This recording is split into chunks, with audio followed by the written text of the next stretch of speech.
अस्सलामुअलैकुम, आप देख रहे हैं द लास्ट स्टार। मैं हूं हमजा तारड़। मेरे साथ मौजूद हैं राना मोहम्मद अजीम साहब और इस्लामाबाद स्टूडियो से हमारे साथ मौजूद हैं साकिब बशीर साहब। नाजरीन, पाकिस्तान तहरीक इंसाफ ने सेनेट और कौमी असम्बली के लिए अपोजिशन जो लीडरान हैं उनको नामजद कर दिया है। कौमी असम्बली में अपोजिशन लीडर जो नामजद किए गए हैं पाकिस्तान तहरीक इंसाफ और बानी PTI की जानिब से वो हैं महमूद खान अचकज़ई। और सेनेट की अगर हम बात करें तो आज़म सवाती साहब को नामजद किया गया है। दूसरी जानिब तहरीक इंसाफ ने ज़िमनी इलेक्शंस में जाने का फैसला कर लिया है। पहले बॉयकॉट की बात हो रही थी, बहुत ज़्यादा बात होती रही कि ज़िमनी इलेक्शन में नहीं जाएंगे, लेकिन अब ये खबरें आ रही हैं कि पाकिस्तान तहरीक इंसाफ ज़िमनी इलेक्शन लड़ेगी। ये दो खबरें हैं जो आज आई हैं और ये दो खबरें गुज़श्ता रोज़ कल के रोज़ हम अपने प्रोग्राम में ही आपको तमाम नाजरीन को ये दे चुके हैं। कल प्रोग्राम में क्या बात हुई थी आपको पहले वो सुनाते हैं।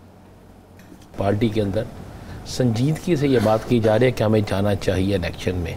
अच्छा। और वो कहते हैं कि हम अगर मुलाकात करते हैं तो हम खान साहब को कायल कर लेंगे। इम्कान बढ़ गया है, तकरीबन 95% हो गया है कि वो जाएगी, ज़िमनी इलेक्शन की तरफ जाएगी। आज ये मामला डिस्कस हुआ है बाकायदा तौर पर। PTI की जानिब से इसकी अनाउंसमेंट भी मुमकिन तौर पर बड़ी जल्दी की जा सकती है। हमारे ज़राए ये बताते हैं कि जो कौमी असम्बली के लिए अपोजिशन लीडर वो शायद PTI के अंदर से ना हो और PTI के इत्तेहादी उनमें से एक बड़ी शख्सियत हो सकती है जो ऑलरेडी उनकी सरबराही भी कर रही हैं, जो महमूद खान अचकज़ई साहब। महमूद खान अचकज़ई साहब मुमकिन तौर पर कौमी असम्बली से जो है वो अपोजिशन लीडर हो सकते हैं। जी, तो कल हमने इस हवाले से बात की थी और आज ये खबरें मुकम्मल तौर पर दुरुस्त होकर सामने आ गई हैं। नए सूबों पर भी मुख्तलिफ आवाज़ें उठ रही हैं, उस पर भी बात करेंगे। जो कराची की मौजूदा सूरत हाल है उस पर भी बात करेंगे। रान साहब, सबसे पहले तो ये जो फैसला किया गया है अपोजिशन लीडर के हवाले से, महमूद खान अचकज़ई साहब होंगे और उधर से आज़म सवाती साहब होंगे। ये फैसला किस तरह से ले लिया गया, इसका फ़ायदा क्या होगा पाकिस्तान तहरीक इंसाफ को? और सवाल ये उठता है कि क्या पाकिस्तान तहरीक इंसाफ जो चाहती है as an opposition leader Mahmood Khan Achakzai sahab वो सब कुछ करेंगे? बिस्मिल्लाहिर्रहमानिर्रहीम, अस्सलातु वस्सलामु अलैका या सय्यदी या रसूलल्लाह, अस्सलातु वस्सलामु अलैका या सय्यदी या हबीबल्लाह, ताजदार ख़त्मे नबूवत जिंदाबाद जिंदाबाद। एक तो मैं अपने भाई, अपने हमारे साथी जो हैं उनको मुबारकबाद पेश करता हूँ साकिब साहब को कि इन्होंने ये ख़बर ब्रेक की और इनको अप्रिशिएट करते हैं। और ऐसी चीज़ें जो होती हैं उन्हीं प्रोग्रामों में मिलती हैं, जिन प्रोग्रामों में ख़बरियत होती है तो उन प्रोग्रामों में ऐसी ख़बरें मिलती हैं। अब आपको ये 4 लोग थे तहरीक इंसाफ की तरफ से शॉर्ट लिस्ट किए गए। ठीक है। पंजाब से खुर्रम शहजाद विरक जो साबिक वज़ीर कानून भी पंजाब के रह चुके हैं और MNA है शेखुपुरे से। हाँ जी। उसके साथ खुर्रम मुनव्वर मंच थे। हाँ जी, ठीक है। ये 2 नाम यहाँ से थे। 2 नाम थे KPK से। अच्छा। जिसमें एक जो इस वक्त स्टैंडिंग कमेटी चेयरमैन है जुनेद जो है, एक उनका नाम था, एक असद कैसर का। अच्छा, असद कैसर साहब ने इनकार कर दिया। ठीक है। अब उसके बाद देखा जा रहा था कि अगर जुनेद साहब को रखते हैं तो उस पर नाराज़गी आना शुरू हो जानी थी। अच्छा अच्छा अच्छा, अंदर से ही। अच्छा, पंजाब से उन्हें ये था कि पंजाब से बड़ी तरजीह दी जा रही थी कि पंजाब में चूँकि दबाव बहुत ज़्यादा है तो वहाँ से अपोजिशन लीडर को हम दें। इसके लिए बाकायदा संजीदगी से गौर हो रहा था। फिर कप्तान ने एक ऐसा पता खेला, आपको पता, ये पहले 4 नाम जो थे आज से काफ़ी दिन पहले एक जिस वक्त इनकी बहन ने मुलाकात, एक बहन की मुलाकात हुई थी, उसमें ये 4 नाम आ गए थे। ठीक है। फिर उन्होंने कहा कि ये 4 नाम कमेटी के कुछ लोगों को बता दें और उसके बाद हम देखेंगे। ये जो नाम कल जिस वक्त साकिब साहब ने ये नाम लिया तो ये एक बहुत बड़ा कार्ड खेला गया। देखिए, इसके एक तीर से कप्तान ने 3 शिकार किए। अच्छा। नंबर 1 तो पार्टी के अंदर ग्रुपिंग के अंसर को ख़त्म कर दिया। ठीक है। नंबर 2, बलोचिस्तान में एहसास महरूमी का जो एक तासर था और बलोचिस्तान का जो एक वोट बैंक था। ठीक है। और बलोचिस्तान के अंदर एक बड़ा है कि बलोचिस्तान के अंदर जो बहुत सी सियासी जमातें जो हैं जो इक़्तिदार के ईवानों में तो नहीं है लेकिन अपोजिशन के ईवानों में मौजूद हैं, लेकिन इसके बावजूद भी वो खुल के साथ नहीं चल रही थी PTI की, वो महमूद खान अचकज़ई के साथ चलेगी। ठीक है। और दूसरा, मौलाना फजलुर रहमान कभी भी महमूद खान अचकज़ई से साइड पे नहीं होंगे। मौलाना की जो सीट है वो महमूद खान अचकज़ई की बड़ी मरहून मिन्नत है। और तीसरी जो चीज़ थी, मियाँ नवाज शरीफ के साथ एक बड़ा गहरा तल्लुक़ रहा है महमूद खान अचकज़ई का, और मुस्लिम लीग नून के अंदर उनके बड़े अच्छे रूट्स रहे हैं। यहाँ तक कि मुस्लिम लीग नून के अंदर जो इनकलाबी ग्रुप कहलाता है उसके बहुत से लोग जो हैं वो अक्सर औकात जो वो इनसे मिलते रहते थे। अब कप्तान ने काम ये किया कि अपनी जमात को एक बड़ी ग्रुपिंग से भी बचाया, चूँकि अभी वहाँ पे ये तहरीक इंसाफ का नाम तो दे नहीं रहे थे, इन्होंने वहाँ पे एक आज़ाद ग्रुप की तरफ से देना था ना, जो गवर्नमेंट कर रही है, पता तो सबको है। एक तो वो एक खेला, एक पत्ता बलोचिस्तान का खेल लिया, और महमूद खान अचकज़ई के आने से अब आप देखेंगे कि मौलाना फजलुर रहमान चाहें या ना चाहें, चाहें या ना चाहें, ठीक है, उन्हें अचकज़ई का साथ देना पड़ेगा, उन्हें एक मुत्तहिदा अपोजिशन का हिस्सा बनना पड़ेगा। अच्छा, पार्लियामेंट के अंदर बेशक, इसलिए कि मौलाना साहब की जो नशिस्त है वो महमूद खान अचकज़ई का उसमें बड़ा अहम तरीन रोल है। बिल्कुल ठीक। और उसके बाद ग्रुपिंग भी बच गई। और तीसरा, मुस्लिम लीग नून के अंदर से एक ग्रुप जो है वो राब्तों में रहेगा। और आप ज़हन में रखें, राना साहब चौथा फ़ायदा भी एक शामिल कर लें इसमें। चौथा फ़ायदा ये होगा कि अपोजिशन लीडर शायद अब वो 9 मई के केसेस में नाअहल भी नहीं हो सकेगा। मैं उसी तरफ आने लगा था। महमूद खान अचकज़ई पे ऐसा मुकदमा कोई नहीं है, हाँ जी, कि जिस मुकदमे की बुनियाद पर आप उसे कहें कि जनाब अब इनको नहल कर दें या इनके खिलाफ फलां कर दें। और सबसे बड़ी बात जो होगी ना, नून लीग के अंदर एक बड़ी लिफ्ट शुरू होगी। अच्छा, आप देख लीजिएगा, ठीक है। और महमूद खान अचकज़ई का एक ये भी है कि अगर जो एक बहस बड़ी तेज़ी से चल रही है ना 2-3 दिन से, जो और जिसको मीडिया पे बड़ा हाईलाइट भी किया जा रहा है, सूबों वाली बात, हाँ जी। अच्छा, उन सूबों वाली बात पे अगर किसी दो जमातों को सबसे ज़्यादा इख्तलाफ होगा तो वो दोनों जमातें पीपल्स पार्टी और मुस्लिम लीग नून है, हाँ जी, दोनों जो किसी सूरत में ये नहीं चाहेंगे। तो उस सूरत में फिर उन्हें एक ऐसा शख्स चाहिए जिस शख्स के साथ वो बासानी गुफ्तगू कर सकते हैं, ठीक है, और वो शख्स उनके लिए महमूद खान अचकज़ई से बेहतर कोई नहीं। तो ये मिला जुला फैसला नहीं, मैं आपको एक बात बता रहा हूँ, आने वाले वक्त में मिला जुला फैसला नहीं, आने वाले वक्त देखें कप्तान एक शख्स जिसकी इंपॉर्टेंस बढ़ जाएगी, आप एक गौर करें ना। हमें मैं एक छोटी सी मिसाल दे दूंगा। मुझे याद है कि एक दफ़ा मैं लाहौर के गवर्नर हाउस में बैठा था, तो 4 PTI के बड़े लीडर बैठे थे, मेरे साथ सलमान गनी साहब थे, ठीक है, और एक और सहाफ़ी थे। तो वहाँ पे उन्होंने कहा जी, चारों लीडरों ने कहा, उन 4 लीडरों में से एक लीडर जेल में है, 3 जो हैं वो किसी और सियासी जमात में जा चुके हैं। उन्होंने कहा जी, हम सारी उम्र सोचते रहे कि इमरान खान को सियासत नहीं आती और इमरान खान को ही सियासत आती है, ठीक है। उन्होंने कहा हम सारे वज़ीर आला के उम्मीदवार थे और हम सब फारिग होकर बैठ गए, उसे पता है कि किस तरह चलाना है। तो एक शख्स जिसके पास, लेकिन राना साहब चला नहीं सूबा, मैं कह रहा नहीं चला, उसने तो बेरागर कर दिया ना। एक शख्स जिसके पास अखबारात भी नहीं जा रही, जिसके पास टीवी भी नहीं, ठीक है, जिसके पास मतलब न्यूज़ चैनल की अप्रोच नहीं है, जिसकी मुलाकातें भी ना होने के बराबर है, आप वो शख्स देखे अंदर बैठ के उसे कुछ ना कुछ नहीं बल्कि सब कुछ इल्म है, कोई ना कोई तो उसका सोर्स ऑफ इंफॉर्मेशन है ना, कुछ ना कुछ तो उसे पता है, और उसकी बुनियाद पर वो ऐसे फैसले कर रहे हैं। आप इस फैसले के बाद आज ज़रा हुकूमती ईवानों में और हुकूमती अफराद से पूछे कि ये हो क्या गया है। ये साकिब साहब से पूछते हैं। साकिब साहब, एक तो इस पर बताइएगा कि ये नाम सामने आ गया महमूद खान अचकज़ई साहब का, इसका पाकिस्तान तहरीक इंसाफ को लॉन्ग रन में कितना फ़ायदा होगा? और जो राना साहब बातें कर रहे हैं कि ये मेरिट्स बनते हैं अचकज़ई साहब के नामज़द होने के बाद के, तो उस हवाले से, और दूसरा हुकूमत में किस तरह का तासुर पाया जाता है कि महमूद खान अचकज़ई साहब अब अपोजिशन लीडर होंगे और बड़ी सख्त गुफ्तगू करते हैं, वैसे भी स्टांस भी उनका सख्त है। एक तो जो राना साहब ने 3-4 मेजर जो नुक्ते बताए, एक्चुअली यही सूरत हाल है, इसी वजह से उनको जो है वो लाया गया है। एक चीज़ मैं जो है वो ऐड कर दूं इसमें, जो महमूद खान अचकज़ई साहब हैं, उनकी जो गुफ्तगू वाला जो हिस्सा है, जो मामला है, जिस तरह वो उजागर करते हैं बलूचिस्तान के इशूज़ या दीगर ऐसे इशूज़ जिनको उमूमी तौर पर उन पे बात जो है वो हमें देखने सुनने को नहीं मिलती।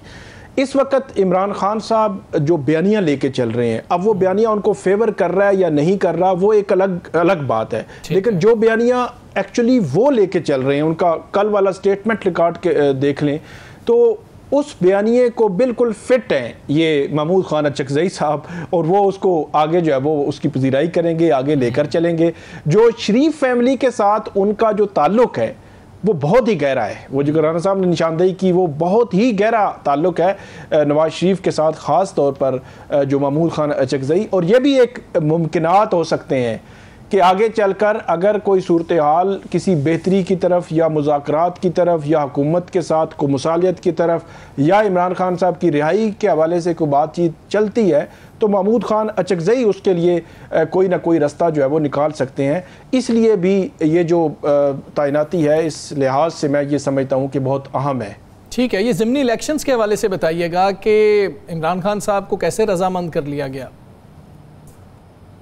एक तो आपको पता है कि जब ये खबर आई थी कि बैरिस्टर गोहर और सलमान अकरम राजा और दीगर PTI के रहनुमा ये कह रहे थे कि हम कन्विंस करने की कोशिश करेंगे। अब इन्होंने ये तय किया था कि जो भी इमरान खान से मुलाकात करने जाएगा, जिसको भी इजाज़त मिलेगी, क्योंकि सूरत हाल ये है कि पता ही नहीं चलता कि किसको इजाज़त मिलेगी किसको नहीं मिलेगी, तो वो जाके बात करेगा, कन्विंस करेगा, उनको बाहर की सिचुएशन जो है वो बताएगा। और इसी तरह ही हुआ। हमारे ज़राए ये बताते हैं कि वहाँ जाकर बाकायदा तौर पर इमरान खान साहब को कन्विंस किया गया और वो बात भी बताई गई कि जिस तरह महमूद खान अचकज़ई उनके इत्तेहादी हैं कि वो लोग भी कह रहे हैं कि आपको किसी सूरत मैदान खाली नहीं छोड़ना चाहिए। मैदान खाली छोड़ेंगे तो आपके पल्ले कुछ नहीं रहेगा। बेशक आप मैदान में उतरें, बेशक हार जाएं, जो आपसे नशिस्तें छीन लें, जो भी करें, लेकिन आपकी एक्टिविटी पूरे उस हलके में इलेक्शंस में नजर आएगी। तो ये वो चीदा पॉइंट्स थे जो कल डिस्कस हुए। तो फिर इमरान खान साहब इस पॉइंट पे आ गए कि ठीक है, मैं अपना जो डिसीजन है वो वापस लेता हूं, आप जाएं अपनी पॉलिटिकल कमेटी के पास ये सामने रखें। और पॉलिटिकल कमेटी आपको पता है सारी जो है वो ऑलमोस्ट जो इस पे पहले ही एग्री जो है वो थी, उनके बयानात आ रहे थे, लेकिन अभी तक भी उन्होंने ऐलान जो है वो हतमी तौर पर ऐलान उन्होंने करना है, ऐलान नहीं किया, लेकिन नजर यही आ रहा है। राना साहब, आपके पास क्या खबर है कि रजामंदी कैसी हुई? और वैसे इसमें दो नैरेटिव्स हैं, एक तो यही जो साकिब साहब कह रहे हैं, दूसरा ये है कि ये भी एक पॉलिटिकल मूव थी जो पहले कहा गया कि जी कि हम नहीं जाएंगे ज़िमनी इलेक्शन में और थोड़ा सा बाकी पार्टी खासतौर पे जो नून लीग है वो थोड़ी सी रिलैक्स फील करे। और मौके पे आके आपने कल एक बात की थी कि देखें किसी ने कागज़ वापस लिए, किसी ने कागजात वापस नहीं लिए, तो मौके पे आके ऐलान हो जाएगा। आप दोनों में से ज़्यादा दुरुस्त कौन सी है? ये दोनों गेमें ठीक है। आप गौर करें ना इस पे, मुस्लिम लीग नून में फड्डा पड़ गया, बड़ा शदीद फड्डा पड़ गया। अगर आप चीमा साहब की बात सुने, गुजरांवाले वाले वजीराबाद वाले चीमा साहब की तकरीरें सुनिए ना आपने, हाँ जी, कि मुझे ज़बरदस्ती कहा गया कागज़ जमा कराओ, और जब सेक्रेटरी का फ़ोन आया मैंने जमा करा दिया, लेकिन वहाँ पे नशिस्त किसको मिल गई? वहाँ पे नशिस्त एक मिनिस्टर साहब। हाँ जी, ऐसी ठीक है। उसके बाद आप आ जाएं लाहौर में महर इश्तियाक जो इनका एक पुराना आदमी था, उस हल्के के हैं, आप उसको सीट मिल गई, नुमान साहब को मिल गई। वहाँ पर अब लोग पता क्या लिख रहे हैं, इस इलेक्शन में PTI बामुकाबला बागी नून लीग, बामुकाबला मियां नून लीग उम्मीदवार, ये लिखा जाए। उसके बाद आप आ जाए उस नशिस्त पर जो साहिबाल वाली है जी, सेम यही कंडीशन वहाँ चली है। फिर आप आ जाए मियाँ वाली की नशिस्त पर जी। अब वहाँ पर जिसको सीट दी गई है, पहले वहाँ पे इनामुल्लाह खान नियाजी साहब उम्मीदवार थे जी, इलेक्शन इनामुल्लाह नियाजी साहब लड़े। असूल तो ये होता है कि जिसने ज़िमनी इलेक्शन लड़ा है जी, आप उसको ज़िमनी इलेक्शन में भेजते हैं। हाँ जी। अब हुआ ये कि जब ऐलान हुआ कि हम इलेक्शन नहीं ला रहे, तो हर शख्स ने कोशिश की कि हून तो सीधा ही है, हाँ जी, हून सानू दे दो। और फिर जिसका जहाँ पे हाथ पड़ा उन्होंने कहा फाड़ लो, उसने पकड़ा और रख लिया। और फिर दूसरी बात के खान साहब, मैंने कहा कि इमरान खान को जो बंदा समझ जाएगा ना तो वो कामयाब हो जाएगा। अच्छा, मैं ये ठीक देखें, इमरान खान को कहा गया ये नशा करता है, इमरान खान को कहा गया जनाब ये 5 दिन जेल में नहीं रह सकता। ये कौन सा दुनिया का इल्जाम है जो उस पर लगाया? यार उसने बताया कि जेल इस तरह काटते हैं। अब हफीजुल्लाह नियाज़ी कहते हैं, जैसे लोग कहते हैं जो उसके इंतहाई नाकदीन में है कि जनाब उन्होंने जेल में दिल लगा लिया। अब आप मुझे पाकिस्तान की पूरी, सर ये नून लीग पूरी कहती रही है कि ये शुरू वाले 15-20 दिन मुश्किल होते हैं, उसके बाद बंदा एडजस्ट कर जाता है। तो खान साहब जेल में भी एडजस्ट कर गए हैं, शायद कर गए। दूसरे आप मुझे बता दें, पाकिस्तान की सियासत का मुझे 2 लीडर बता दें, मैं बाकी ज्यादा नहीं कहता, जिनको इस तरह रखा गया, हाँ जी, जिनके ऊपर इतने मुकदमात और इनके इस तरह रखा गया। तो खान साहब की मूव चली और उसके बाद लोग जब बड़े रिलैक्स होके बैठे, मैंने उस दिन कल कहा था और उससे पहले भी एक दफ़ा कहा था, जब कागजात वापस नहीं हुए, कागजात नामजदगी जो है वापस लेने की तारीख भी गुजर गई। हाँ जी, हाँ जी। लोगों ने कागज वापस नहीं लिए, तो अब होना पता क्या है, होना है जिन्होंने कहते हैं ना एक दूसरे ने इट्टा मारनी है। अब मुस्लिम लीग नून के जिसको टिकट नहीं मिली वो भी करेगा, और जिसको टिकट मिल गई वो कहेगा शायद। देखें फार्म कौन सा इस्तेमाल होता है, ये बात का मसला है। एक सियासी जलसे, इलेक्शन डे बहुत इंपॉर्टेंट है, हर चीज जो है वो निकलेगी, और अभी पीपल्स पार्टी के उम्मीदवार भी होंगे। हाँ जी। पीपल्स पार्टी वहां पे तकरीरें क्या करेगी नून लीग के खिलाफ, वो भी देखा जाएगा। हमने समड़ियाल में जो कुछ मामलात होते हुए देखे, जमात इस्लामी क्या करेगी वो भी देखा जाएगा। मौलाना साहब के अगर उम्मीदवार होंगे वो क्या तकरीरें करेंगे वो भी देखा जाएगा। क्योंकि इलेक्शन तो हुकूमत के खिलाफ ही लड़ा जाता है, और पंजाब में जितने इलेक्शन हो रहे होंगे वो यकीनी तौर पर वफाक की हुकूमत और खुसूसी तौर पर पंजाब हुकूमत के खिलाफ ही लड़े जा रहे होंगे। लेकिन साकिब साहब, एक और मामला, 26वीं आईनी तरमीम के बाद जो जजेस में इख्तलाफात हुए, हमने मिनट्स जो हैं वो पब्लिक होते हुए देखे चीफ जस्टिस साहब की जानिब से। अब हम देख रहे हैं कि दीगर जो दो जस्टिस मंसूर अली शाह साहब हैं, जस्टिस मुनीब अख्तर हैं, उनकी जानिब से भी एक जवाब आया है। ये इख्तलाफात थम नहीं रहे हैं। बिल्कुल, जो अदलिया में ये बड़ा एक अनफॉर्चुनेट है कि जजेस के दरमियान इख्तलाफात ना सिर्फ जो है वो सुप्रीम कोर्ट की अदालती राहदारियों तक महदूद हैं, बल्कि वो ओपनली पब्लिक में आ जाते हैं और पब्लिक में आ चुके हैं। 26वीं आईनी तरमीम के बाद भी हमने देखा कि वो इस किस्म के इख्तलाफात थे और अभी भी नज़र आ रहे हैं। अगरचे चीफ जस्टिस याह्या अफरीदी और जस्टिस मंसूर अली शाह माजी में एक ही उनका चैम्बर रहा है, एक ही लॉ फर्म थी, पुराने दोस्त भी हैं, लेकिन अब हम देख रहे हैं कि उनके दरमियान इख्तलाफात जो है वो खतूत की शक्ल में सामने आ रहे हैं। अब जो आज 5 सफ़े का एक ख़त जस्टिस मुनीब अख्तर और जस्टिस मंसूर अली शाह ने लिखा है, ये बहुत ही अहम नोयत का है, और ये बुनियादी तौर पर जवाब उन्होंने दिया है चीफ जस्टिस याह्या अफरीदी उनकी जानिब से जो पिछले दिनों मीटिंग मिनट्स पब्लिक किए गए थे। बड़ा सादा अंदाज में बता देता हूँ मैं। इशू ये हुआ था कि 21 अक्टूबर को 26वीं आईनी तरमीम हुई थी। 26 अक्टूबर को चीफ जस्टिस याह्या अफरीदी साहब चीफ जस्टिस बने। 27, 28, 29 अक्टूबर को 26वीं आईनी तरमीम के खिलाफ दरखास्तें दायर हो गई। 31 अक्टूबर को यह हुआ कि जो प्रैक्टिस एंड प्रोसीजर कमेटी की मीटिंग थी वो बैठी, जिसमें चीफ जस्टिस याह्या अफरीदी साहब नहीं बैठे। आज की इस खत में ये लिखा हुआ है कि वो नहीं बैठे, सिर्फ जस्टिस मंसूर अली शाह और जस्टिस मुनीब अख्तर बैठे। उन्होंने अक्सरीती, मतलब 2-1 का फैसला होता है, तो अक्सरीती फैसला उन्होंने ये किया कि 26वीं आईनी तरमीम के खिलाफ सारी दरखास्तें 4 नवंबर को फुल कोर्ट, मतलब तमाम सुप्रीम कोर्ट के जजेस के सामने लगा दी जाएं। आज के खत में यह लिखा गया है कि वो जो 31 अक्टूबर का प्रैक्टिस एंड प्रोसीजर कमेटी का अक्सरीती फैसला था, उसकी वायलेशन की है chief justice of Pakistan justice Yahya Afridi उन्होंने, और उन्होंने फुल कोर्ट नहीं बुलाया। और उन्होंने फिर 4 नवंबर को ये कहते हैं कि हमने दोबारा से एक खत लिखा, उस खत पर भी कुछ नहीं हुआ, और हम आखिर में ये अपना जो कंक्लूजन देते हैं वो ये कहते हैं कि हमारा मकसद ये था कि जो 26वीं आईनी तरमीम है उसके खिलाफ जितनी भी दरखास्तें सुप्रीम कोर्ट में आई हैं उनको वो जजेस सुने जो बेनिफिशरी ना हो। मतलब इस वक्त अगर हम सूरत हाल देखें तो पहले उस वक्त 15 जज थे, तो आज 24-25 जज सुप्रीम कोर्ट में मौजूद हैं। आज फुल कोर्ट बनती है तो 25 की बनेगी, अगर 4 नवंबर को बनती तो 15 की बनती। तो ये तो 10 जज हैं, ये आए हैं 26वीं आईनी तरमीम के बाद, तरमीम के तनाजुर में। तो जो बेनिफिशरी हैं वो कह रहे थे कि हमने उस वक्त कहा था कि जो बेनिफिशरी हैं वो बेंच में ना बैठे और उसको जो है वो देख लिया जाए। लेकिन चीफ जस्टिस याह्या अफरीदी साहब ने फुल कोर्ट जो है वो फुल कोर्ट नहीं बनाई, और उन्होंने वायलेट किया कानून को, और जो कमेटी की मीटिंग थी उस पर उन्होंने जो अमल नहीं किया। लुब्बे लुबाब उनका यही है। उन्होंने कहा है कि हम खत जो है इसलिए पब्लिक कर रहे हैं ताकि हिस्ट्री में जिंदा रहे, हिस्ट्री में लिखा जाए कि जो जो चीज़ें थी हम अपने तौर पर कर रहे थे, लेकिन जो है वो निज़ाम उनके जो है वो साथ नहीं दे रहा था। बिल्कुल ठीक है, निज़ाम साथ नहीं दे रहा था। राना साकिब साहब से मैंने एक सवाल पूछना चाह रहा हूं। साकिब भाई ये तो बताएं, कल भी तारीख पड़ेगी? तबीयत बेहतर हो जाएगी कल भी तारीख? ये बड़ा आम सवाल है। अब देखना ये है कि आज जो प्रोसिक्यूटर थे, उनके जो एसोसिएट थे जिन्होंने बात की, उन्होंने कहा यही कि आप पीर मंगल तक टाइम दे दें, क्योंकि उन्होंने कहा कि फूड पॉइजनिंग है तो उसमें टाइम लग जाता है रिकवरी में।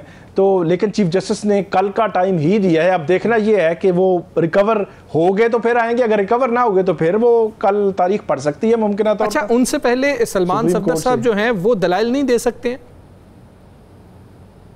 नहीं, वो चीफ साहब ने आज वाजे कर दिया है कि आपने अपनी पिटीशंस फाइल की, आपने सारा रिकॉर्ड फाइल किया, तो वो फाइल हमने सारी पढ़ ली है। अब हमने 3-4 क्वेश्चंस पूछने हैं जो प्रोसिक्यूशन है कि लाहौर हाई कोर्ट का फैसला क्यों बरकरार रहे। मतलब लाहौर हाई कोर्ट का फैसला अगर सुप्रीम कोर्ट कलअदम कर देती है तो इमरान खान साहब की जमानतें हो जाएंगी। तो वो कहते हैं हम प्रोसिक्यूशन से पहले पूछ लें, अगर हम जो है वो प्रोसिक्यूशन ने हमें कन्विंस कर लिया तो फिर आपकी तरफ आएंगे, अगर वो ना कर सके फिर तो आप मतलब रिलीफ मिलना एक तकनीकी तौर पर या इनडायरेक्टली कहे तो उसका रिलीफ जो है वो इमरान खान साहब को मिल सकता है। ये जो नून लीग है वो यही कहती है कि जी कि अदालतों का मामला खान साहब का और अदालतों से ही उनको रिलीफ मिलना है। एक तो क्या आपको अदालतों से रिलीफ मिलता नज़र आ रहा है, और दूसरा जो मुज़ाकरात की बात हो रही है, आज फिर बात हुई है, आपको मुज़ाकरात होते हुए भी नज़र आ रहे हैं कि इनिशिएट होंगे?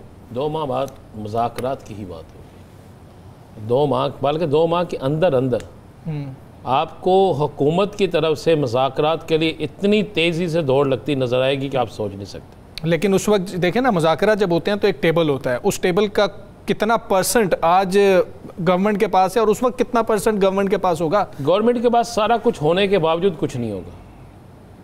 अच्छा, हम वो बात करेंगे तो शायद वो ना कर सके।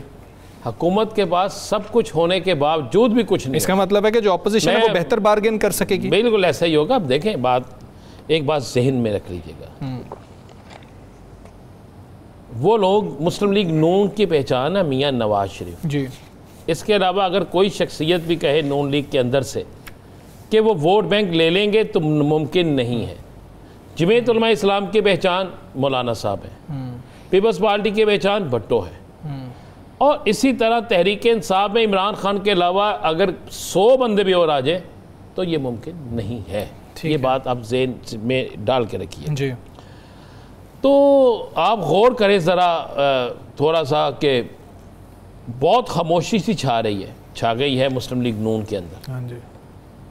और 2-4-5 दिनों से मुसलसल, आज के दिन भी आप फैसल वाडा साहब को बोलते देखते हैं जी जी, तो वो जमहूरी जमातों पर वो 5वें गेयर में है। 5वें गेयर में मैंने लगता है 5वां तो 7वां भी हो पाया गया है। वो सीधे सीधे चला रहे हैं, ये सारा कुछ हो रहा है। तो इसका मतलब क्या है? मुझे तो आज एक मेरी हुई आप जैसे दोस्त से मुलाकात, सीनियर बड़ा सहाफ़ी है, बड़ा करीब है जी। तो मैंने कहा जी ये क्या चल रहा है, ये कैसे होगा, कैसे नहीं होगा?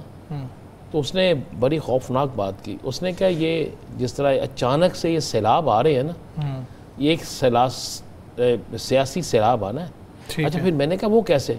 उसने कहा यार आप क्या समझते हैं, ये उनको समझ नहीं आ रहा रोज़ाना कि अब मुख्तलिफ बिजनेसमैन उठते हैं, वो कहते हैं जनाब सूबे बनने चाहिए, फलां उठता है वो कहता है सूबे बनने चाहिए, फलां उठता है वो कहता है सूबे बनने चाहिए।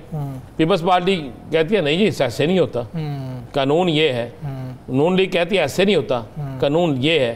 भाई 2 ही जमातें हैं ना जो चाहती हैं कि सारा कुछ साढ़े को रहे, बाकी जाए टट्टे खूंच, गलियां होयन सोनियां तो मिर्जा यार फिर। बिल्कुल ठीक है। कोई अभी इस तरह के इम्कानात जो हैं वो पाकिस्तान तहरीक इंसाफ को तो नज़र आ रहे हैं, लेकिन आने वाले वक्त में शायद हुकूमत मज़ीद कोशिश कर सकती है कि किसी तरह मुज़ाकरात के मेज़ पर बैठा जाए। दीगर चीज़ों पर भी बात, यहाँ पर हमने एक ब्रेक लेनी है, ब्रेक के बाद वापस आते हैं।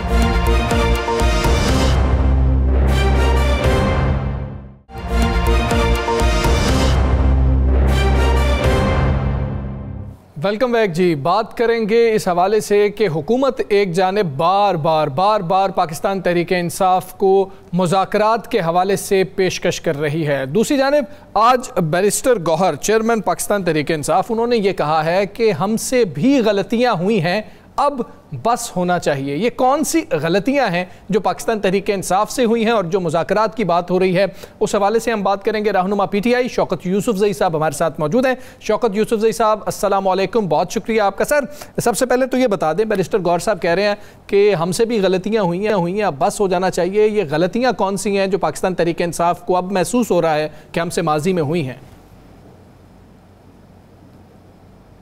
बिस्मिल्लाहिर्रहमानिर्रहीम, बहुत शुक्रिया। देखिए, जब इंसान सियासत करता है, सियासत के अंदर कोई ये तो नहीं है कि 100% आप करेक्ट हो। सियासत के अंदर गलतियां हो जाती हैं, लेकिन ये कि उसका ये मतलब तो नहीं है ना कि आप कितनी गलतियां हुई है, किन किन पार्टियों से हुई है। अगर आप माजी में देखें तो सबके ये मसाइल रहे हैं, हर जो पॉलिटिकल पार्टी के मसाइल रहे, लेकिन इस तरह किसी को उठा के दीवार से मारना और दीवार से लगाना और फिर ये कि आखिर वक्त तक जाना, मैंडेट भी छीनना, सब कुछ छीनना, फिर उसके बाद भी अगर हम पुरअमन एहतजाज की बात करते हैं तो वो भी नहीं छोड़ते। तो ये इस तरह की चीज़ें जो होती है ना, मुल्क के लिए ये बहुत नुकसानदेह होती है। क्योंकि देखिए, आप अंदाज़ा करें, पूरी पूरी कौम देख रही है कि जो शहबाज शरीफ साहब जब से आए हैं, मुल्क के वज़ीर आज़म बने हैं, 1 रुपए का फ़ायदा नहीं हुआ इस मुल्क को, ना 1 रुपए का फ़ायदा आवाम को हुआ है। ये कहते हैं मईशत ठीक हो गई। अगर हम 33,000 अरब का कर्जा लेकर अगर हम ये दावा करें कि हमारी मईशत बेहतर होगी, तो आज 33,000 अरब का कर्जा लेके तो मईशत तो कहाँ से कहाँ होनी चाहिए थी। जब से पाकिस्तान बना है 76,000 का हजार अरब का कर्जा था, अब 33,000 इन साहब का है। तो इसका मतलब है कि मुल्क नहीं चल रहा और मजीद कर्जों की तरफ भी कोशिश हो रही है। तो बेहतर ये है कि माशी तरक्की के लिए इस्तेकाम की ज़रूरत होती है। मुल्क में इस वक्त इस्तेकाम नहीं है, पॉलिटिकल इंस्टेबिलिटी है, उसकी वजह से लोग इन्वेस्टमेंट के लिए नहीं आ रहे। आपका सारा पैसा बाहर चला गया है। सरमाया जब बाहर चला जाए तो मुल्क जो है ना खोखला हो जाता है। ये समझ आ जानी चाहिए अब मेरे ख्याल से तमाम लोगों को, तो बेहतर होगा। वरना इस तरह देखिए इंतकामी कार्रवाइयों से। शौकत यूसुफ साहब, महमूद खान अचकज़ई को अपोजिशन लीडर नामजद करना कैसा लेते हैं? क्या तहरीक इंसाफ के अंदर कोई फड्डा था, या आप इसे समझते हैं कि कप्तान ने कोई बड़ी बेहतरीन चाल चली है? मैं तो कहता हूँ सियासी तौर पे बहुत बेहतरीन, इससे बेहतर फैसला नहीं हो सकता था। देखें, और ये भी साबित करना है कि सिर्फ हमारी पार्टी जरूरी है कि हमारी पार्टी अक्सरियत में तो हमारा ही बंदा हो, अपोजिशन में कोई भी हो सकता है। तो ये उन्होंने बड़ेपन का मुजाहरा किया है इमरान खान ने, और एक ऐसे शख्स को बना दिया है जो डिजर्व कर रहा था, सीनियर है, समझता है, और मेरे ख्याल से तो बहुत बेहतरीन फैसला है। इससे कोई फ़र्क नहीं पड़ता है कि वो किसी और पार्टी से है, लेकिन पाकिस्तान के लिए बेहतर है। मैं ये मुझे जो लग रहा है। इसमें एक अजाफी चीज़ ले लें, क्या मौलाना फजलुर रहमान के भी चांस बनते थे आपके साथ अगर कंप्रोमाइज़ हो जाता? देखिए, सियासत के अंदर कोई भी चीज़ नामुमकिन नहीं होती है, लेकिन चूंकि मौलाना साहब हमेशा से हुकूमत की तरफ उनका झुकाव रहा है। जब भी कोई फैसले का वक्त आता है उन्होंने हमेशा हुकूमत का साथ दिया है, और ये कोई बात नहीं है। हो सकता है फ्यूचर में दोबारा फिर हम इकट्ठे हो सकते हैं एक ही इशू के। इशू तो एक ही है ना, अभी तक तो वो भी यही कह रहे हैं कि ये जाली हुकूमत है, हम भी यही कह रहे हैं जाली हुकूमत है। तो जाली हुकूमतें कैसे, इनकी पेशबंदी कैसे होगी? मतलब ये तो कल फिर आ सकते हैं इस तरह ना। अगर हम इनको आज छोड़ दें इस तरह और यही इलेक्शन कमीशन हो, तो फिर तो मतलब ये समझ ले कि ये तो रहेंगे फिर। तो बेहतर ये है कि जो इलेक्शन कमीशन है इसको इससे जान छुड़ाने के लिए एक तहरीक होनी चाहिए, फिर रूल ऑफ लॉ होना चाहिए मुल्क के अंदर। हुकूमत किसी की भी हो, लेकिन अवाम के हकूक सल्ब नहीं होने चाहिए। इस वक्त हकूक सारे सल्ब हैं और कोई ह्यूमन राइट्स नहीं है, कोई एक्टिविटीज़ नहीं है, कोई सियासी एक्टिविटीज़ पे भी पाबंदी है, कोई पुरअमन जुलूस नहीं। तो ये हालात साहब, ये बताइएगा कि जो आप बात कर रहे हैं कि ये महमूद खान अचकज़ई साहब की, क्या महमूद खान अचकज़ई अगर आप आइंदा आने वाले वक्त में कोई मसालियत की तरफ जाते हैं, कोई मुज़ाकरात की तरफ जाते हैं, तो महमूद खान अचकज़ई तो बड़ा सख्त लहजा है उनका एक सर्टन जो है वो टॉपिक्स पे, तो इसको आप कैसे देखेंगे कि अल्टीमेटली पीटीआई ने एक एहतजाज जो मुज़ाकरात है वो उसकी टेबल पे कभी ना कभी तो आना ही है, तो इसको आप कैसे देखते हैं? क्योंकि अपोजिशन लीडर का बहरहाल रोल बड़ा अहम होता है सारे मामलात में। देखिए, एक तो इंडिविजुअल है ना, हमारी पॉलिटिकल पार्टी है, हम एक अलग पार्टी है, वो एक अलग पार्टी है, मंशूर हमारा अलग अलग है, ऐसी बात नहीं है। जब भी देखें अपने अपने फैसलों में हम आज़ाद हैं, वो अपने फैसलों में आज़ाद हैं। लेकिन जहाँ तक अपोजिशन का ताल्लुक होगा, अपोजिशन की बात होगी तो फिर हम सारे इकट्ठे होंगे। अगर एक पार्टी की बात होगी तो डेफिनेटली हमारा जो पार्लिमानी लीडर होगा, जो चेयरमैन होगा, वही डिसीजन लेगा ना पार्टी के हवाले से। पार्टी तो हम नहीं दे रहे हैं किसी को कि जी आप पार्टी भी आप संभालें। हम तो ओहदा दे रहे हैं, अपोजिशन लीडर का ओहदा दिया है, और जाहिर है अपोजिशन के हवाले से जो भी फैसले होंगे वो मिल बैठ कर करेंगे, और बाकी अपनी अपनी पार्टी है, अपना अपना। नहीं, आप दुरुस्त कर रहे हैं शौकत यूसुफजई साहब, अपनी अपनी पार्टी है, लेकिन जो साकिब साहब भी निशानदेही कर रहे हैं, बड़े अहम मामलात हैं जिसके अंदर वजीर आजम ने फैसला करना होता है और उनके साथ अपोजिशन लीडर बैठते हैं। अगर वो उमर अयूब हों तो खान साहब कह सकते हैं, वो शौकत यूसुफजई साहब हों तो वो खान साहब की बात मानेंगे, लेकिन अचकजई साहब हर बात मानेंगे जो खान साहब कह रहे होंगे? ज़रूरी तो नहीं है। तो बड़े अहम फैसले अचकजई साहब इंडिविजुअली भी कर सकते हैं। क्या बिल्कुल सही कह रहे हैं, लेकिन इमरान खान ने जो ये पत्ता खेला है ना, तो वो भी जेल में बैठकर और ऐसा ऐसा पत्ता खेला है कि ये सारे मेरे ख्याल से दंग रह गए हैं। और सियासत, जो लोग कहते थे कि इमरान खान को सियासत नहीं आती है, तो मेरे ख्याल से अब उनको इमरान खान को गुरु मान लेना चाहिए, सियासी गुरु। इसलिए कि देखिए ना, उन्होंने, उनके पास ना तो 4 महीने से कोई टीवी है, ना उनके पास कोई अखबार जा रहा है, ना कोई इंफॉर्मेशन जा रही है, और उसके बावजूद उन्होंने अगर ये फैसला किया तो मेरे ख्याल से, देखिए एक पॉलिटिकल फैसला होता है, मैं भी गलत भी हो सकता है, ठीक भी हो सकता है, लेकिन फिलहाल इस सिनेरियो में मैं देखता हूँ तो इसमें एक अच्छा फैसला है। आप अब क्या आने वाले दिनों में मुज़ाकरात होते देख रहे हैं, तो मुज़ाकरात की टेबल सजती देख रहे हैं?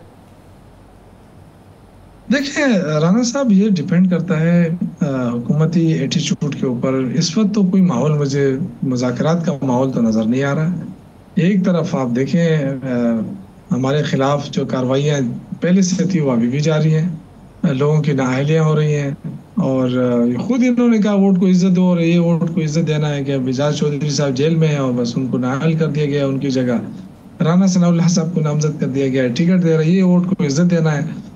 और इसी तरह कोई भी पॉलिटिकल पार्टी, उसको हक बनता है कि वो एहतजाज भी करे, वो, लेकिन हमें कोई एहतजाज की इजाज़त नहीं दी जा रही। तो इसका मतलब है कि कोई माहौल तो है नहीं मुज़ाकरात का, लेकिन हुकूमत के ऊपर डिपेंड करता है। और फिर वो मुख्तदर हल्के वो भी देख रहे हैं ना कि मुल्क चल रहा है कि नहीं चल रहा है, आगे कितना धक्का देंगे, कितना बर्डन उठाएंगे इन लोगों का, जो दोनों मिलकर खूब 33,000 अरब का कर्जा लिया है। तो ये पैसा कहाँ लगा है राना साहब? आप भी पूछ सकते हैं, मैं भी पूछ सकता हूँ। इतनी बड़ी अमाउंट जो है, इसमें तो कोई मोटरवे भी नहीं बनी है। पहले तो ये कहा जाता था ना कि हम मोटरवे बनाते हैं, तो इस पैसों पे तो ना मोटरवे बनी है, ना इस पे कोई हवाई अड्डा बना है, ना इस पे कोई यूनिवर्सिटी बनी है। तो ये पैसे गए कहाँ है? ये सबसे बड़ा तनख्वाहें नहीं भरी, तनख्वाहें अगर करनी है तो फिर आप क्यों दावा करते हैं कि हमारी मईशत बेहतर हो गई है? फिर मैं तो यही कह रहा हूँ ना सर, मईशत बेहतर हो तो तनख्वाहें बढ़ती हैं। शौकत यूसुफजई साहब वो कह रहे हैं, आप गौर नहीं करते, वो कहते हैं हमारी मईशत जो है वो बेहतर हो गई है। वो कभी आपने सुने हैं उसमें उन्होंने कहा कि आम आवाम की मईशत बेहतर हो गई है? वो मैक्रो इकोनॉमिक्स की बात करते हैं, माइक्रो की बात नहीं करते। वो ये उन्होंने 500% ही कहा है, क्योंकि उन्होंने अपनी तनख्वाह भी 500% ज्यादा बढ़ाई है। तो मेरे ख्याल से ये बात उन्होंने दुरुस्त की है, पहली मर्तबा ये सच बोल रहे हैं। चले ये देखिए, परेशान है राना साहब, बहुत ज्यादा मुश्किल में है आवाम। ये जो सैलाब आ रहा है, ये तो एक इजाफी चीज आई है ना। इससे पहले जो दहशतगर्दी है, उससे पहले जो महंगाई है, ये तो बिल्कुल आवाम को तो कुचल के रख दिया गया है। अच्छा, और तो छोड़े, जो दहशतगर्दी है इसके खात्मे के लिए आपको कोई ऐसा इकदाम नजर नहीं आ रहा है वफाकी हुकूमत का कि हम ये कहें कि जी वजीर दाखिला आया है, वो कहीं बलूचिस्तान में बैठा है या खैबर पख्तूनख्वा में आके बैठा है। हालांकि ये क्रॉस बॉर्डर टेररिज्म है। ये कहना कि जी ये सूबाई मामला है, बिल्कुल गलत है। सूबाई मामला तो देखें ना, अल-यमीन गंडापुर पे तो हम उस वक्त इल्ज़ाम लगाएंगे जब स्नैचिंग शुरू होगी, जब दुकानें टूटेंगी, जब ये गाड़ियां चोरी होंगी, तो ये पुलिस का काम होता है। लेकिन जो दहशतगर्दी है ना, इसमें तो देखें वफाकी हुकूमत को बड़ा इंपॉर्टेंट रोल अदा करना था। आपका वजीर दाखिला को यहाँ आना चाहिए था, आपके वजीर खारजा को काबुल में बैठना चाहिए था। वजीर खारजा 2-3 महीने बाद आराम से आके चला जाता है, चाय पी के वापस आ जाता है, फिर उसके बाद लंदन में बैठा होता है। तो ये चीजें जो है ना, अब देखें इनके आपस में भी चीजें। ये बताइएगा, ये बताइएगा कि एक तो बैरिस्टर गौहर साहब के बयान के हवाले से बात हो रही है कि उन्होंने कोई माफ़ी और इस तरह की बातें की, लेकिन साथ ही 1-2 घंटे के बाद PTI की जानिब से बाकायदा उसकी वजाहत जारी की गई है कि बैरिस्टर गौहर के बयान को सियाक़ व सबाक़ से हटकर जो है वो देखा गया है और पार्टी की तरफ से कोई सरकारी बयान और माजरतनामा जारी नहीं हुआ और हमारी वही पॉलिसी है जो बानी PTI इमरान खान साहब की जो है पॉलिसी है। तो आपको क्या लगता है कि ये तो चले बैरिस्टर गौहर ऐसे लगता है कि वो मुज़ाकरात के हामी हैं, लेकिन क्योंकि इमरान खान साहब की डायरेक्शन के भी बंद हैं तो वो उससे बाहर नहीं जा सकते। जब भी उनसे बात हुई तो वो कहते हैं कि बातचीत मुज़ाकरात होने चाहिए। तो बड़ा स्पेसिफिक मेरा सवाल है कि आप समझते हैं कि PTI इमरान खान को रिहा करने में नाकाम रही है, उनके पास कोई पॉलिसी नहीं है। अगर पॉलिसी थी मुज़ाकरात की, एहतजाज की, इंटरनेशनल प्रेशर की, तो वो सारी जो है वो इस वक्त तक बेसूद हो चुकी हैं। नहीं, देखिए मैं तो इसको नाकाम इसलिए नहीं कहता हूँ कि हम पॉलिटिकल एक्टिविटी होती है। देखिए जेल में जाना, ये उनको तो देखिए ना गैर कानूनी तौर पर रखा गया है ना। उनकी जो जेल में उनके ऊपर जो मुकदमात है वो देखे सारे जाली मुकदमात बनाए गए हैं। तो वो तो एक सियासी इंतकाम जो है उनके खिलाफ हो रहा है। लेकिन हम सियासी लोग हैं, सियासी लोग तो एहतजाज कर सकते हैं। सियासी हम कोई डंडा तो नहीं उठा सकते ना, कोई हम बंदूक उठा के आ जाएं किसी जेल तोड़े निकालें उनको। हमारे जो काम है, हम सियासी तौर पे जो आइन कानून इजाज़त देता है वो उसकी भी इजाज़त नहीं मिल रही है। लेकिन ये सब कुछ इसलिए हो रहा है कि वो अपनी नाकामियां, कमजोरियां जो हुकूमत की है वो छुपाना चाहती है हुकूमत। वरना देखें जो पॉलिटिकल गवर्नमेंट होती है, हमारे दौर में मौलाना साहब ने धरना दिया, नवाज शरीफ साहब ने बाकायदा लाहौर से लॉन्ग मार्च शुरू की, ये जो दूसरे साहब पार्टी वाले इन्होंने ट्रेन मार्च शुरू की। हमने किसी जगह नहीं रोका इनको। आज जो है ना, आज हम मामूली छोटा सा भी जुलूस निकालने की कोशिश करें सबके खिलाफ। बिल्कुल ठीक है, सियासी लोग हैं, सियासी लोग सियासी जिद्दोजहद ही कर सकते हैं। शौकत यूसुफ साहब, बहुत शुक्रिया आपका, आपने हमें प्रोग्राम में ज्वाइन किया। कुछ दीगर मामलात पर भी बात करेंगे ब्रेक के बाद। स्टे विद अस।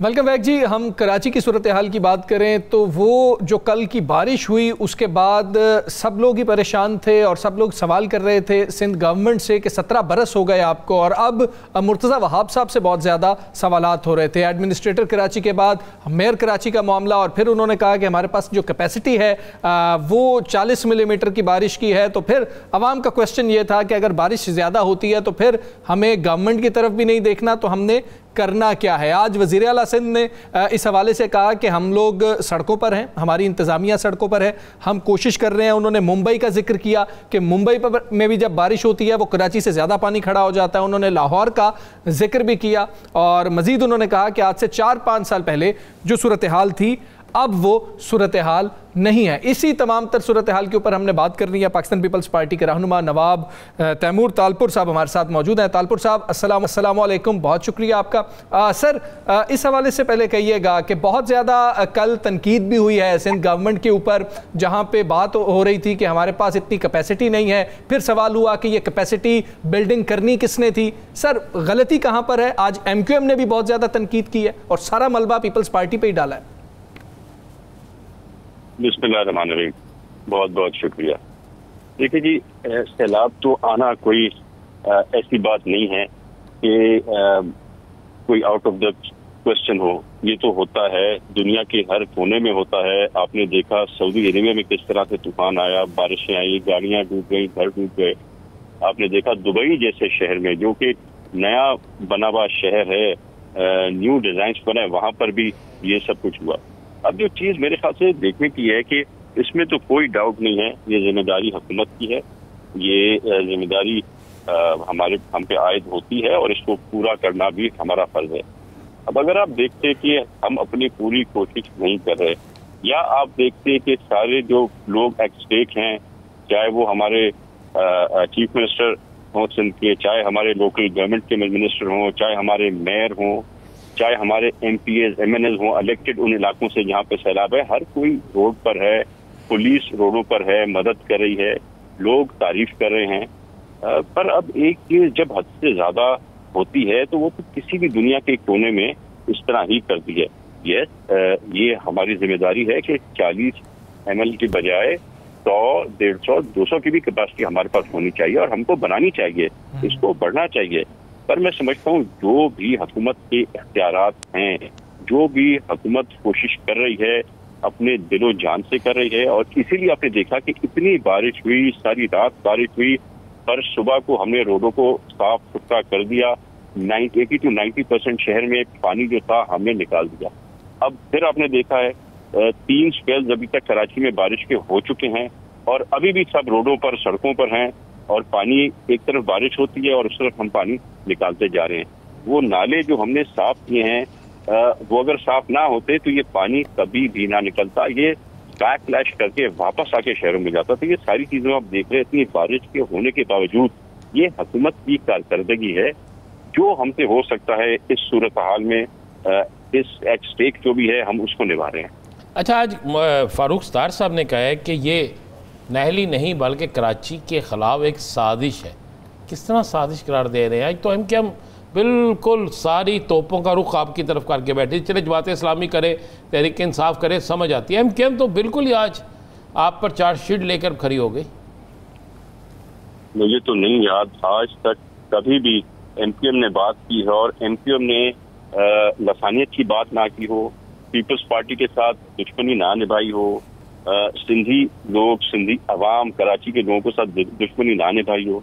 ये तो वही लोग हैं ना जिसने इस कराची का वो हशर किया जो कुछ वक्त पहले तक था, लसानियत के बुनियाद पर, गुंडागर्दी की बुनियाद पर, मर्डर्स फॉर एक्सटॉर्शन, ये सब कौन करता था, किडनैपिंग्स फॉर रैंसम, ये तो इनका काम था।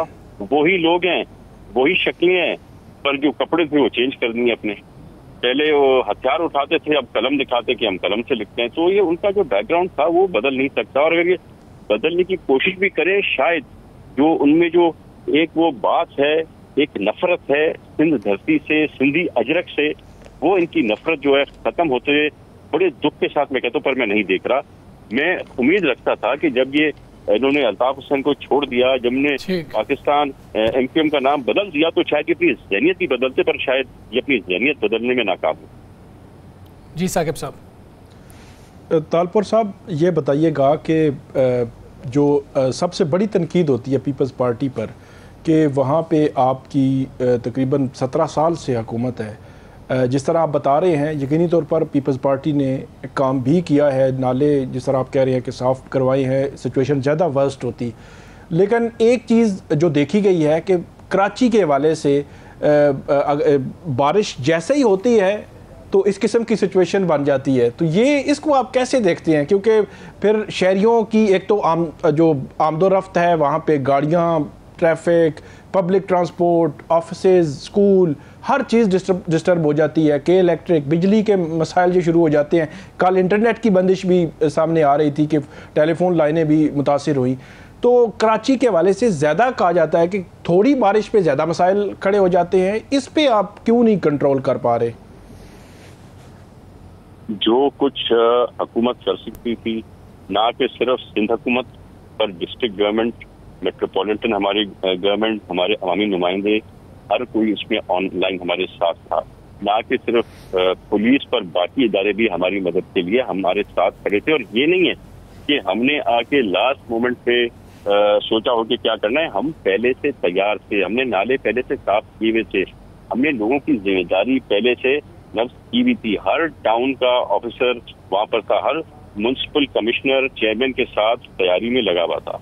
एक इसमें दो चीजें, एक शॉर्ट टर्म चीज कि ये कैपेसिटी बिल्डिंग कैसे होगी और कितने में अरसे में हो सकती है। मेरे ख्याल से अगर हम चाहें तो अगले मानसून से पहले इस कैपेसिटी को, मैं तो 40 से ज्यादा समझता हूँ, पर उनको बेहतर पता होगा हमारे मेयर साहब को, पर मैं समझता हूँ कि जो भी कैपेसिटी उसको उससे डबल या ट्रिपल करना चाहिए। क्योंकि अब जो हालात हैं, जो एनवायरमेंटल सिचुएशन है, जो ग्रीन हाउस इफेक्ट्स आ रहे हैं, उसमें हमें ये करना पड़ेगा। और लॉन्ग टर्म में हमें जो है बढ़ानी है फॉरेस्ट्री, हमें दरख्त लगाने हैं, हमें कोस्टल एरियाज में मैंग्रोव्स लगाने हैं। तो लॉन्ग टर्म के लिए वो सब चीजें करनी है। पर शॉर्ट टर्म में मैं समझता हूँ कि अगर हम दिल से चाहेंगे, हम अगले मानसून से पहले ये कैपेसिटी डबल या ट्रिपल कर सकती है। ठीक है तालपुर साहब, 2020 के बाद ये 5वां मानसून है जो हमने देखा है, उसमें हमने कंटेनर बहते हुए देखे थे। फ़र्क इतना है कि इस दफ़ा गाड़ियां बह रही थी, बसें बह रही थी, वो धंस गई थी एक सड़क के अंदर। लेकिन चलें, आपकी बात हम मान लेते हैं कि प्रोएक्टिव अप्रोच थी, नाले साफ़ कर लिए गए थे, कैपेसिटी उतनी नहीं है। अब जब सवाल होता है तो पीपल्स पार्टी एमक्यूएम के हवाले से ये जवाब देती है कि एमक्यूएम ने कराची का नक्शा बिगाड़ा, एमक्यूएम ने चाइना कटिंग की, एमक्यूएम की जानिब से तजावुजात हुई। सर आप लोगों की ही गवर्नमेंट है, मेयर कराची भी आपके ही हैं। सर बहुत बेहतरीन मौका है कि कर लिया जाए इसके ऊपर भी एक्शन। बिल्कुल बिल्कुल मौका है, और ये कैपेसिटी बिल्डिंग मैं समझता हूँ हमें कुछ साल पहले करनी चाहिए थी। जब से ये हालात चेंज हुए, जब से ये एनवायरमेंटल हैजर्ड्स बढ़ गए, जब से ये क्लाइमेट चेंज के इश्यूज आए थे, हमें तभी इन चीजों का सोचना चाहिए था। पर अभी भी देर नहीं है, और अभी क्लाइमेट चेंज के जो इश्यूज हैं, जो प्रॉब्लम्स हैं, वो पीक पर हैं। और बड़े अफसोस और उसके साथ कहना पड़ता है कि आगे जाके इन मसलों को हम और बढ़ते हुए देख रहे हैं। अगर हमने लॉन्ग टर्म ख्याल नहीं किया, दरख्त नहीं बढ़ाए, ये सब चीजें नहीं की, अपने इंडस्ट्रियल वेस्ट को कंट्रोल नहीं किया, हैजर्डस स्मोक जो है वो कंट्रोल नहीं की, तो ये मसले और बहुत बढ़ते जाएंगे। हालांकि हमारा मुल्क जो है इनमें बाकी मुल्कों से बहुत कम यानी वेस्ट बनाता है, पर फिर भी हमारा मुल्क बहुत ज्यादा प्रोन है। तैमूर भाई, आजकल फैसल वाडा साहब जो हैं वो सियासी जमातों के हवाले से बड़े बड़े बातें हो रही हैं उन्होंने कहा जी पूरे मुल्क में करप्शन है, जिसकी मिसाल उन्होंने कहा कि इस सिंध से शुरू हो जाए तो आपको नज़र आना शुरू हो जाएगी। तो ये क्या कोई करप्शन है सिंध में? फैसल वाडा के बयान की तस्दीक करते हैं, तरदीद। और दूसरा उन्होंने इशारा दिया सिंध में एक बड़ी तब्दीली का कि किसी के नट बोल्ट कस दिए गए हैं। हाँ जी बिल्कुल, हम वाडा साहब की बातें सुनते रहते हैं। ज़्यादातर तो फैसल वाडा साहब की बातें जो हैं वो गलत ही निकलती हैं, पर कभी कभी इनकी बात पे छक्का लग जाता है। तो मैं इस बार नहीं समझता इसकी बात में कोई वजन है। नटबोल्ट जिनके टाइट करने थे, मेरे ख्याल से वो तो टाइट ही से हुए हैं जिनके करने थे। बाकी जिन लोगों ने करप्शन की है वो आपके सामने है, वो आपके सामने आएंगे। उनके साथ ना नैब को कमी करनी चाहिए, ना एंटी करप्शन कमी करनी चाहिए। तो जो गलत है उसको तो सजा जरूर मिलनी चाहिए। बिल्कुल ठीक है, जो गलत है उसे सजा मिलनी चाहिए। तालपुर साहब बहुत शुक्रिया आपका, आपने हमें ज्वाइन किया। आखिर में साकिब साहब आपके पास कोई खबर है? हमारे पास 1 से 1.5 मिनट है, आप वो खबर प्लीज दीजिएगा। एक चीज़ जो हम बता दें कि इमरान खान साहब की मुलाकातों के हवाले का बहुत मामलात और चर्चे हैं। तो तोशाखाना 2 केस की कल समाअत होना थी, और जिसमें मुलाकात वकीलों की भी हो जाती है, लीडरशिप की भी हो जाती है, फैमिली की भी हो जाती है। तो ख़बर ये है कि वो मुलाकात, वो कल की समाअत जेल की कैंसिल हो गई है। ये चौथी बार लगातार 11 अगस्त, 15 अगस्त, 19 अगस्त और अब 21 अगस्त भी ये समाअत नहीं हो सकी। जो अगले आने वाले 4 दफ़ा वो भी इसी तरह ही होना है। अब इसको हमें आदत बना लेना चाहिए। ये खबर नहीं, हमें आदत बना लेनी चाहिए। जी अच्छा ठीक है, इसको खबर कहे, आदत कहे, या फिर ये कहें कि ये मामला ऐसे रहेगा। अब खबर फिर साकिब भाई उस दिन कर लेते हैं इसको कि जी आज मुलाकात हो गई है। साकिब भाई बहुत शुक्रिया आपका भी, रान साहब आपको भी बहुत शुक्रिया। ये भी इजाज़त दीजिए, रान साहब को भी और साकिब बशीर साहब को भी इजाज़त दीजिए। अल्लाह हाफ़िज़।